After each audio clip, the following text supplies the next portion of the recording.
How to recover WhatsApp after reinstall. To recover your WhatsApp chats after reinstall, you must make sure or must restore from a backup created before you uninstall the app.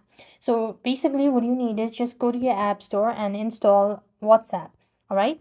So once you install WhatsApp, you just want to make sure to open WhatsApp. There you must verify the using the same phone number and the Google or an Apple account used to create the backup. And when prompted, you could simply tap on Restore or Restore Chat History to pull your chats from the cloud. Once the message are restored, you just want to tap on the next. Your media files will continue downloading in the background, and that is basically how you will be able to recover WhatsApp after a reinstall. And if you are not able to do it so, you can simply go ahead and check your internet connections or make sure to check your phone number or the credentials as well. So with that, we've completed our steps. Thank you for watching. See you in the next video.